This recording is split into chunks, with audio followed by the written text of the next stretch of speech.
अस्सलाम वालेकुम दोस्तों, मैं हूं तनवीर अहमद। आज की इस वीडियो में ब्लैक स्टील पाइप जो यूज़ होता है एचवीएसी सिस्टम में, एमईपी सिस्टम में, natural gas compress air system में, मुख्तलिफ सिस्टमों में ये पाइप यूज़ होता है जो STM A53 के नाम से। इसकी डिटेल स्टैंडर्ड के हिसाब से आपको एक्सप्लेन करूंगा और उनमें कौन कौन से मेन पैरामीटर होते हैं जो उसकी मालूमात होनी चाहिए। आइए इस वीडियो को शुरू करते हैं।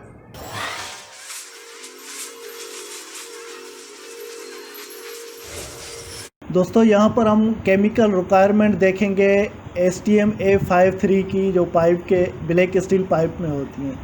केमिकल रिक्वायरमेंट में क्या चीज़ होती है? केमिकल रिक्वायरमेंट में जो केमिकल की कंपोजिशन होती है स्टील पाइप की या ब्लैक स्टील पाइप की, वो composition carbon, manganese, phosphorus, sulphur, copper, निकल, क्रोमियम, मोलिबेडियम, वेनेडियम, ये केमिकल कंपोजिशन है। इस कंपोजिशन पे ये पाइप मैन्युफैक्चर होते हैं और ये केमिकल कंपाउंड होता है।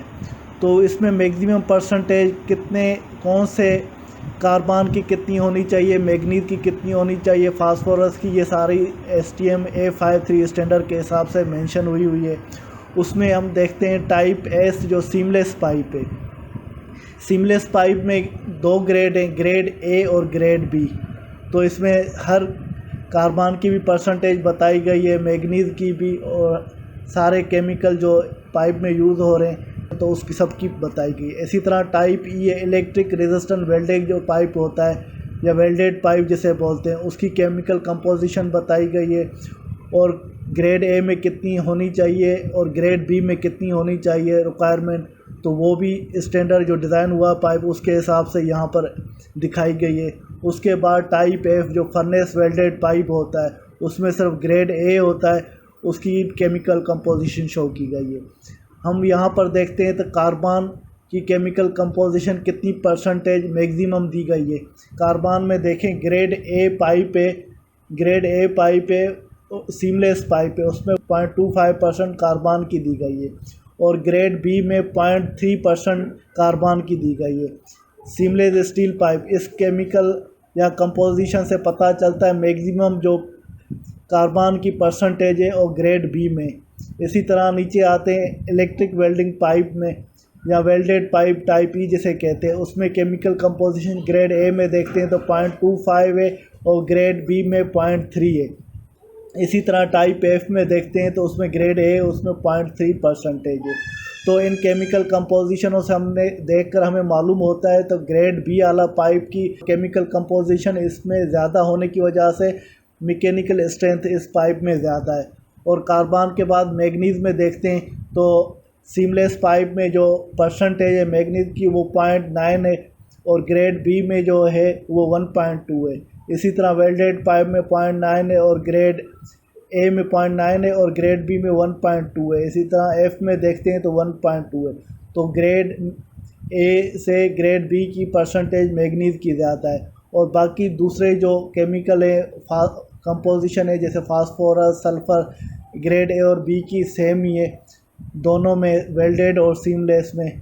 सल्फ़र की भी सेम ही है दोनों में, कॉपर की भी सेम ही है, निकल की भी सेम है, इन सब में सेम है, सिर्फ फ़र्क ज़्यादा कार्बन और मैग्नीज का है। तो इस केमिकल कंपोजिशन से देखकर हमें पता चलता है तो कार्बन ग्रेड B में ज़्यादा और मैग्नीज ज़्यादा है, इस वजह से मैकेनिकल स्ट्रेंथ जो पाइप की है वो ज़्यादा हो जाती है। अब हम देखते हैं ये टेंसाइल रिक्वायरमेंट। टेंसाइल रिक्वायरमेंट क्या है?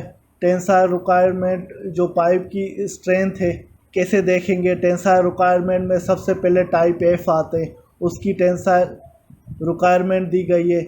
टेंसाइल रिक्वायरमेंट से मतलब है कि वो मैकेनिकल टेस्टिंग की जाती है इस पाइप की और उसकी जो स्ट्रेस दी जाती है या प्रेशर देखा जाता है तो उसमें एक किसी चीज़ को फोर्सफुली जोर दिया जाता है तो पाइप बेंड हो रहा है, पंक्चर हो रहा है या उसमें कितनी स्ट्रेंथ है वो देखी जाती है। टाइप F को हम ज़्यादा डिटेल में नहीं जाएंगे, टाइप E और S को देखेंगे क्योंकि वेल्डेड और सीमलेस पाइप ज़्यादातर यूज़ होते हैं जो ग्रेड A और ग्रेड B के होते हैं। तो ग्रेड A का हम देखते हैं तो उसमें जो टेंसाइल स्ट्रेंथ बताई गई है तो वो PSI में दी गई है 48,000 और मेगा पास्कल में दी गई है 330 ग्रेड A में, और ग्रेड B में देखते हैं 60,000 क्या है वो PSI, और 415 ये क्या है मेगा पास्कल है।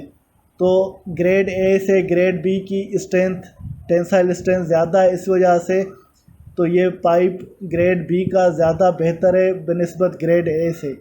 और अब टेंसाइल स्ट्रेंथ के बाद हम देखते हैं यील्ड स्ट्रेंथ।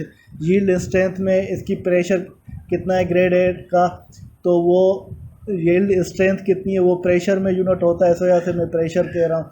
ये 30,000 PSI में और 205 मेगा पास्कल में। और ग्रेड बी में क्या है 35,000 PSI में और 240 मेगा पास्कल में।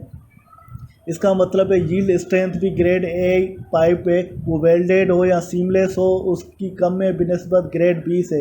ग्रेड बी ज़्यादा स्ट्रांग पाइप है, ज़्यादा मजबूत पाइप है। उसके बाद आते हम इलांगेशन, जो परसेंटेज इलांगेशन है, परसेंट अगर कोई भी फोर्स लगता है, जोर लगता है, पाइप कितना इलांग कर सकता है, जहाँ उसमें फ्लेक्सिबिलिटी कितनी है। 2 इंच में मिनिमम इलांगेशन होनी चाहिए, और इस फार्मूले की मदद से हम मेजर कर सकते हैं।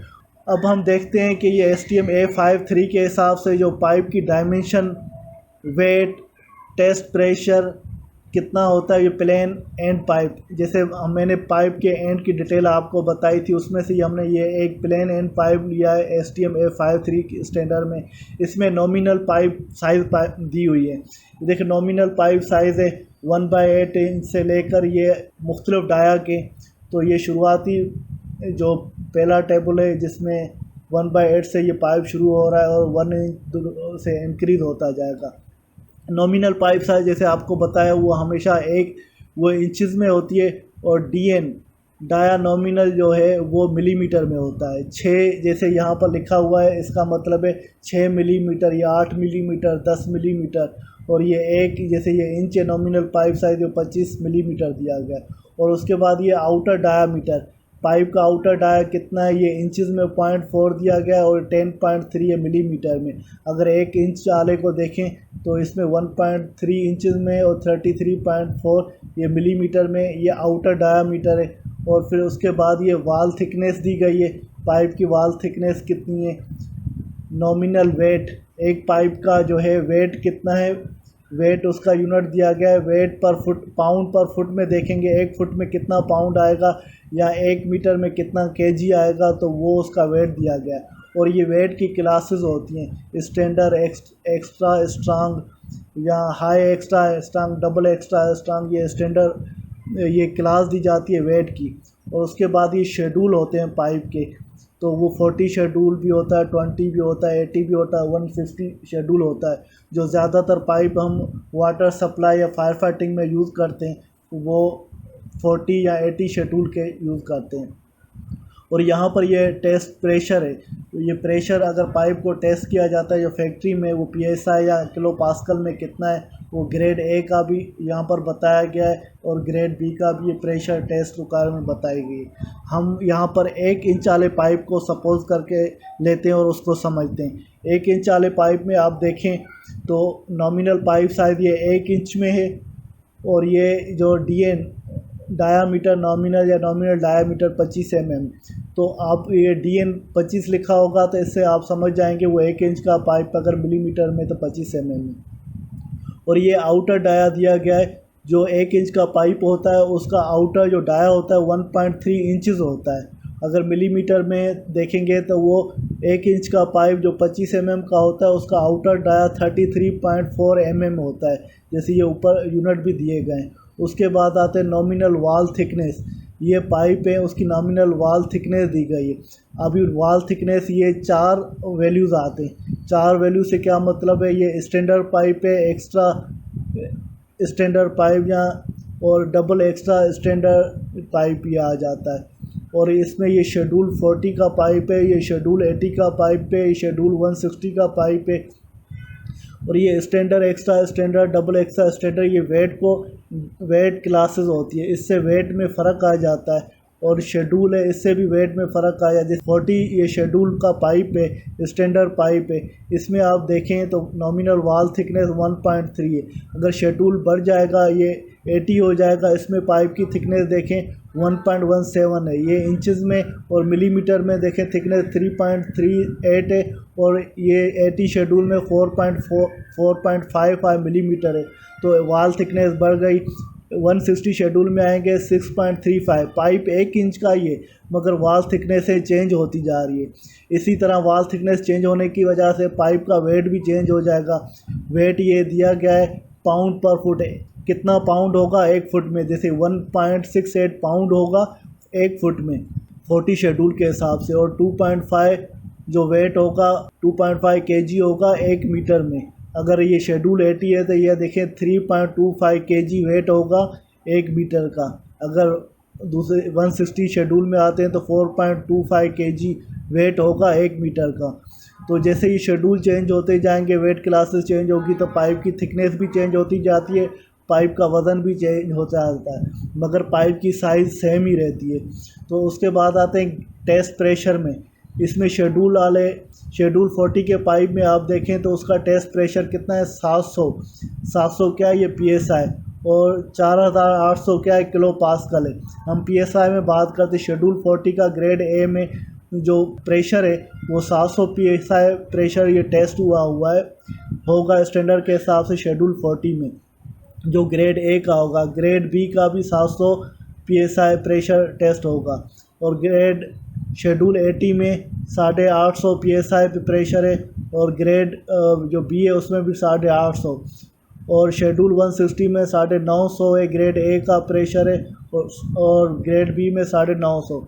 यहाँ पर देखकर हमें ये मालूम होता है प्रेशर सेम ये ग्रेड ए और ग्रेड बी का, मगर जो शेड्यूल चेंज कर रहे हैं इसमें पाइप का वेट भी चेंज हो रहा है और पाइप की वाल थिकनेस चेंज हो रही है। उसके बाद ये मुख्तलिफ साइज़ हैं, जैसे यहाँ पर 1.5 इंच का पाइप है, 2 इंच का पाइप है, 2.5 इंच का पाइप है, 3 इंच का पाइप है, 3.5 इंच का पाइप है, और ये 4 इंच का पाइप है।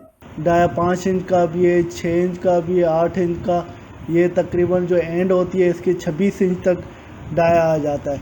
26 इंच में आप देखें ये जो 26 इंच का पाइप है उसका मिलीमीटर में 650 mm हो जाएगा, और इसकी ये वाल थिकनेस है, और उसकी वाल थिकनेस के अलावा इसका वेट दिया गया है शेड्यूल के हिसाब से, और इसके अलावा ये प्रेशर रेटिंग है।